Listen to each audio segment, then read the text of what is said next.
হিন্দু মুসলিম রাজনীতি চলবে না স্লোগানে উত্তাল ভারত। দেশটির জেনজি সমর্থিত ককরোচ জনতা পার্টি বা সিজেপি জোরালোভাবে এই দাবি তুলেছে। সাম্প্রদায়িক মেরুকরণের বিরুদ্ধে তারা তীব্র প্রতিবাদ জানাচ্ছে। দলটির নেতাকর্মীরা ধর্মভিত্তিক এজেন্ডা পরিহার করে কর্মসংস্থান এবং শিক্ষা সংস্কারের দাবি তুলেছেন।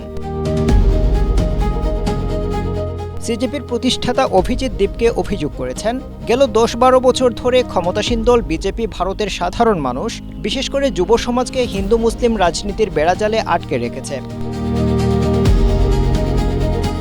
তিনি প্রশ্ন করেন, হিন্দু মুসলিম রাজনীতি কি দেশের কাউকে চাকরি দিয়েছে?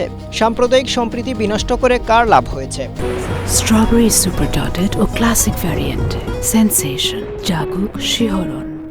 সিজেপি হুঁশিয়ারি দিয়েছে, ধর্মভিত্তিক মেরুকরণের রাজনীতি বন্ধ করে তরুণদের কর্মসংস্থান, শিক্ষা ও পরীক্ষায় দুর্নীতি করার মতো মৌলিক বিষয়ে মনোযোগ দিতে হবে, অন্যথায় তারা আন্দোলন আরও জোরদার করবে। ভারতে 2014 সালের পর থেকেই একচেটিয়া ক্ষমতা ভোগ করছে মোদির নেতৃত্বাধীন বিজেপি সরকার। উন্নয়ন আর হিন্দুত্ববাদের প্রচারণা চালিয়ে দলটির রাজনৈতিক সুবিধা নিচ্ছে বলেও অভিযোগ রয়েছে।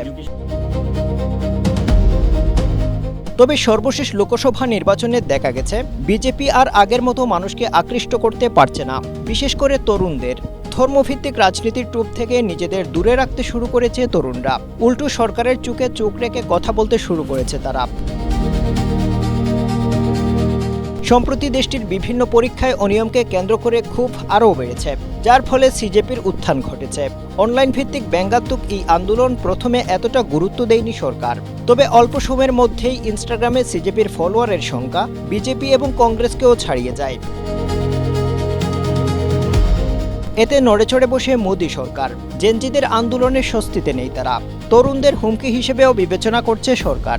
এজন্য আতঙ্কিত হয়ে সিজেপির সামাজিক মাধ্যমের সব অ্যাকাউন্ট বন্ধ করে দিয়েছে মোদি সরকার। Afzal Hussain, Asia post.